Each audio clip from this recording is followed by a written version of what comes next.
Welcome back, everybody. I apologize if I don't sound completely normal in this video. I actually am getting over COVID. And so literally the last couple of reviews are recorded on the day that I was coming down with it, and I went through the whole quarantine thing and was able to have a few videos in the backlog, thankfully, but I don't know what that means for February Market Watch. Just heads up, but I'm almost at the end of the quarantine period right now and still don't sound completely normal. So with that being said, I received a package yesterday, and I meant to get this review out then.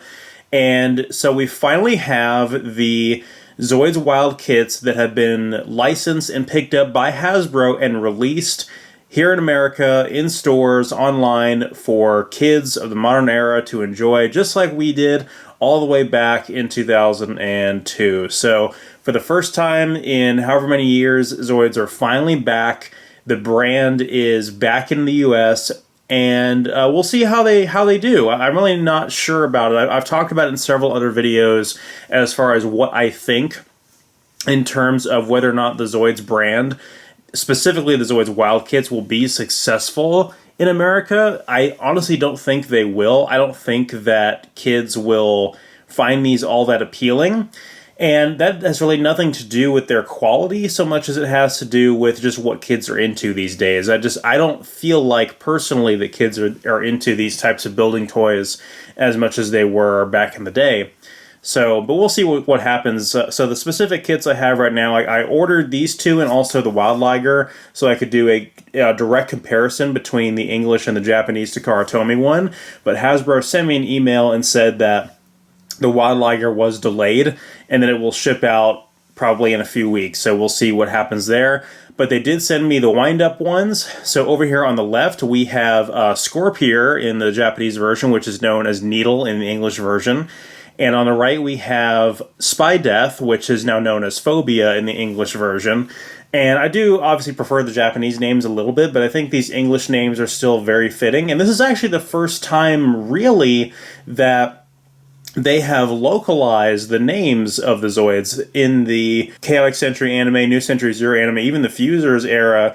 They didn't really anglicize or change the names to the English version to sort of localize them and make them sound more appropriate. They didn't really do that. They just went with the same names, with the exception of things like the Berserk Fury being changed. With that out of the way, let's go ahead and talk about the packaging. So I want to talk about these nice little boxes. These boxes are just so nice. They're very, very small and compact. I don't think they're nearly as nice as the Japanese boxes, which I think had a lot more artwork on them.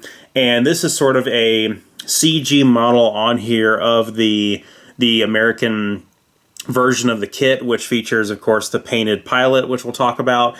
And I do like the little forest background, so these packages are cool. I'm not sure how I feel about the new Zoids logo either, and we have this little clear window right here that shows the headpiece with the eyes, and one of the little rubber caps is usually what they try to show in these windows, at least for the wind-up kits. So these wind-up kits, I think, are like $8 or something like that. The motorized ones are either $20 or $30. And what's cool about that, at least, is that even though these may not be this exact same quality of kits they were back when we had the anime line, the Chaotic Century, New Century Zero, the Build, Customize, Mobilize line from the early 2000s, they may not be quite the same in terms of quality, but they are the same in terms of price. So Zoids have not inflated in price for wind-up and motorized kits at all since their original debut. So the Shield Liger under the Hasbro brand, the Build, Customize, Mobilize, would cost you $20 if you went into a store in 2002 and bought it. And you can go into a store right now and, well, maybe not right now exactly, but go buy the Wild Liger for $20 as well, which I think is pretty cool. So we'll kind of talk about these one at a time and do some comparisons to their Japanese counterparts. So I don't actually have the Takara Tomy versions of these two specific kits, but I do have a Takara Tomy wind-up Zoids Wild kit that I'll use for comparison purposes, and eventually we will have two of the exact same one to compare to, especially, like I said, when the Wild Liger does come out. So the ones that were released were these two, as well as the Beetle, which I think, we'll talk about this one. This is the Japanese one that I have. That one was released in English, as well as Raptorix, the little dinosaur one.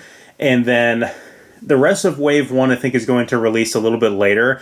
So we will get the Gill Raptor, which will be known as Ruin, and we will get the Triceratogos, which is known as Trike. We will get those in addition to the Wild Liger a little bit later. So let's talk about Scorpear over here, or Needle as it's known in the English version. So this obviously is a little scorpion-type Zoid. It's very, very small, as you can see, and it is piloted by, her name is Batalha here, and she was known as Penne in the Japanese version, and she's sort of the central female character for the Zoids Wild anime, sort of acting as almost like a secondary protagonist to Arashi.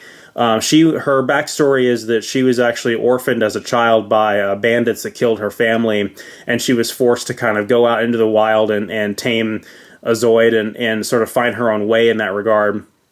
And she's a pretty cool character. She's very sort of strong and independent and is able to get a lot of things done on her own, and kind of puts the naive, shonen protagonist nature of Arashi to shame, as she has a lot more knowledge about Zoids and how to handle them. And she actually doesn't even come into it until episode 5.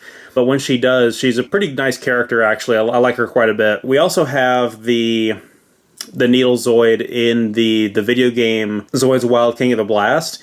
And I have personally found it to be one of the most powerful Zoids in that game, and it has some very nasty abilities, including where it can burrow underground and pop up and sting the enemy like that and leave a poisonous effect on it.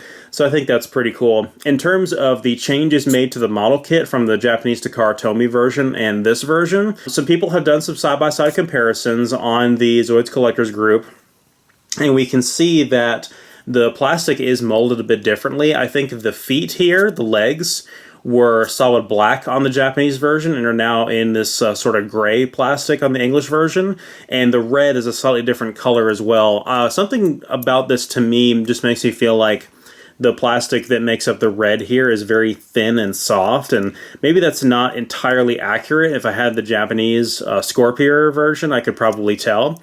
But the big thing that's changed with the English versions is that the eye pieces, and I'll show the Japanese beetle over here, the Kuwaga, to compare. I commented on how I really liked these eyeball pieces on the Japanese Takara Tomy kits, and I really do like them a lot. They're metallic, they really pop out, and they give the Zoids so much more life in the anime, where you can actually see where they're looking and what they're looking at. And it does make them seem a lot more organic and realistic.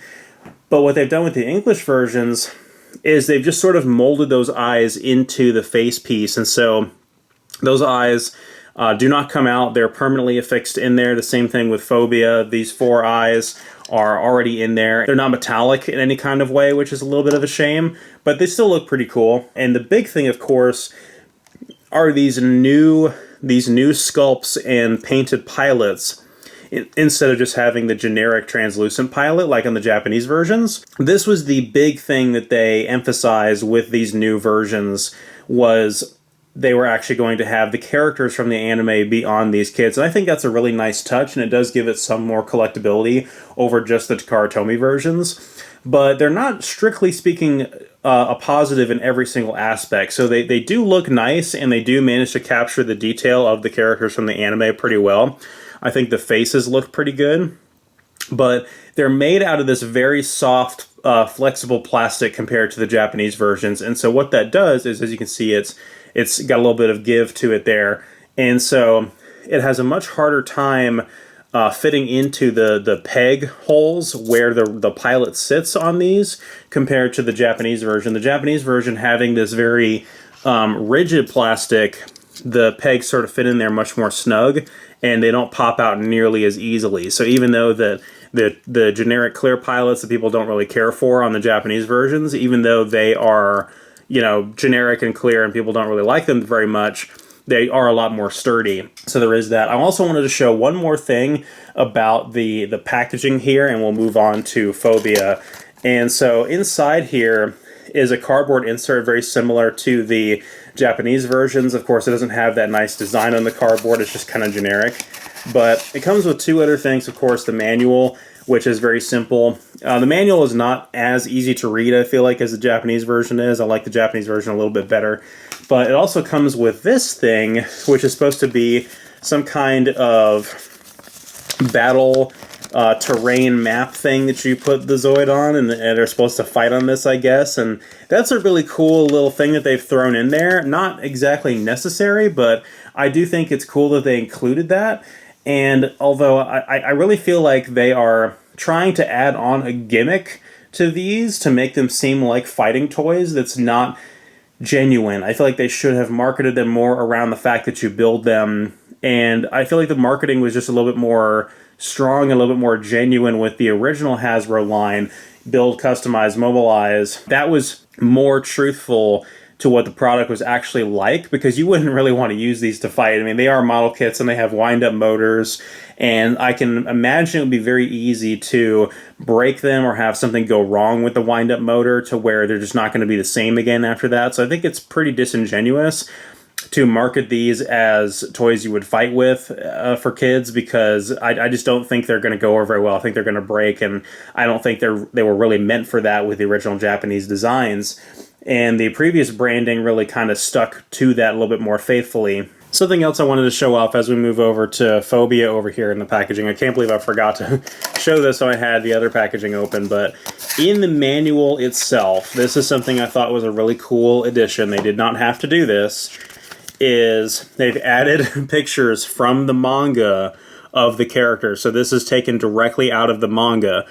And because the manga will never be localized, this is probably the only artifact of the manga that will ever be on an American localized product there. And now we see the character. She's known as Yokon in the Japanese version. It is known as Snare in the English version. Yokon is sort of a reference to a Japanese dessert, which sort of plays off some of the other joke names for some of the other characters, like Sauce.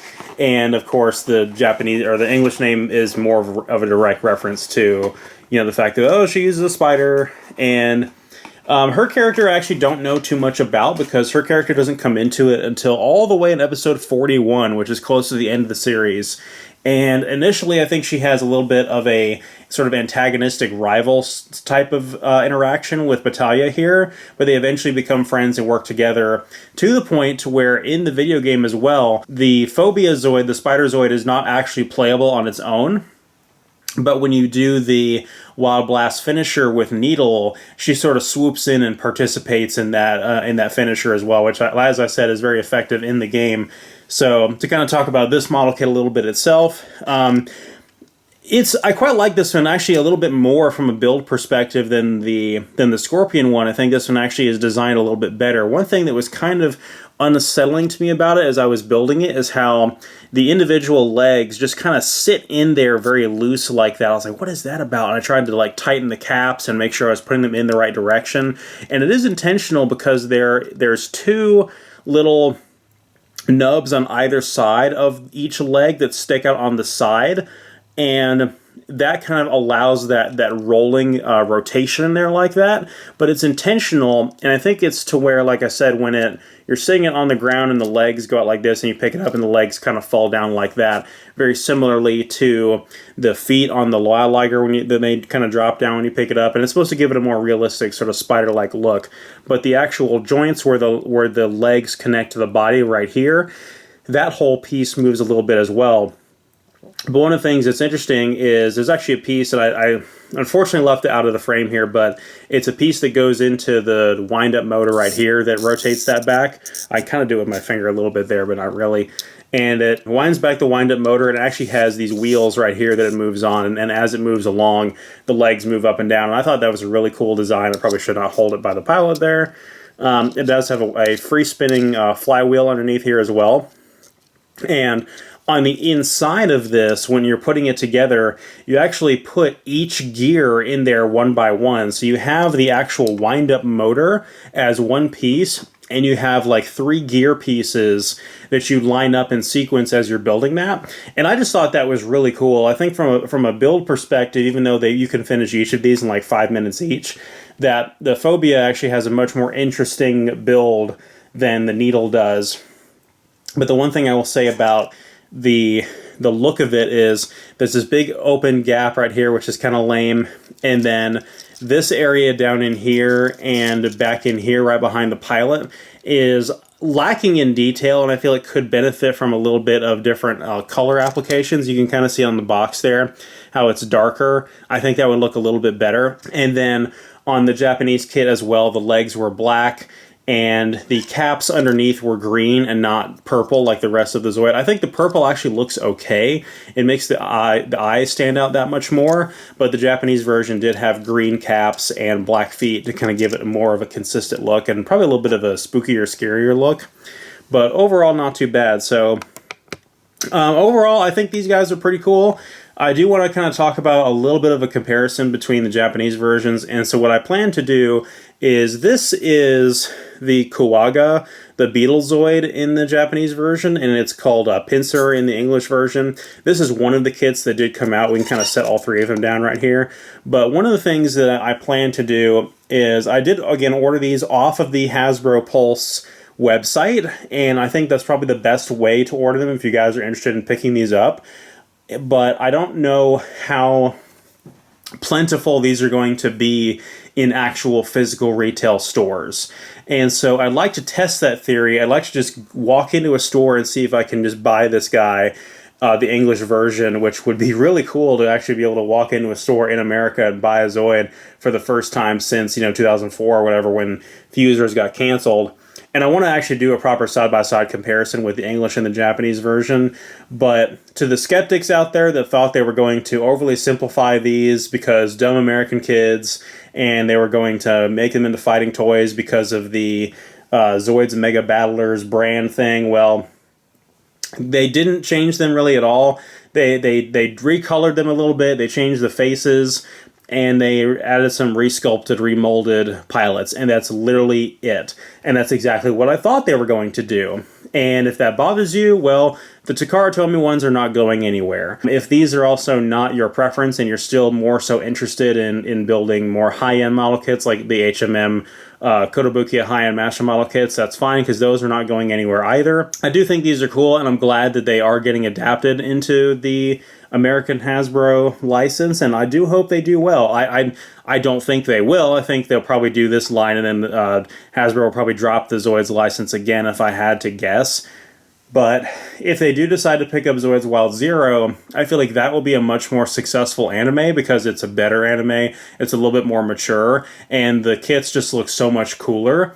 And I know if I was a kid, I would be very excited about the Zoids Wild 0 types of Zoids. So even though there's a lot of recycling and using old molds and just adding new pieces onto them and doing recolors, that's not an uncommon thing when it comes to Hasbro. I mean, that happens all the time with a lot of their other brands, including like Transformers and Star Wars and things like that. So it's not unheard of, but it's my theory that with this guy, I've noticed, I want to talk about this a little bit, where the sort of bluish purple plastic that makes up the primary color on the shell here, it feels very thick and very dense, which kind of runs contrary to my point about these not being good for kids and not good for fighting and that kind of thing, because they are built a lot more sturdy with thicker plastic than the old wind-up and motorized Zoids kits from the original Hasbro line.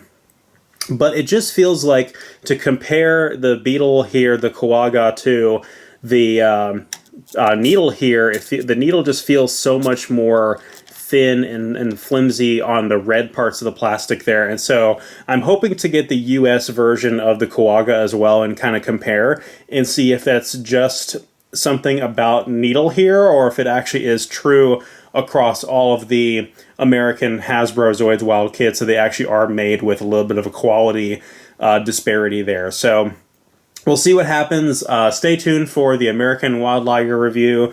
And I've got some other stuff coming down the pipeline. While I was on quarantine, of course, as you guys saw, I had quite a few videos in the backlog. I finished some games, and I did do some model building, but I didn't build anything new in terms of Zoids except for these two. I built a Bandai Master Grade kit for the anime Tiger and Bunny, Kotetsu Kaburagi, which is an awesome kit, and I can't wait to show that off. I built the Bandai Star Wars Y-Wing, and I built a Gundam. I built a Master Grade RX-78-2 from Gundam The Origin, which is a kit I've had in my backlog for a long time.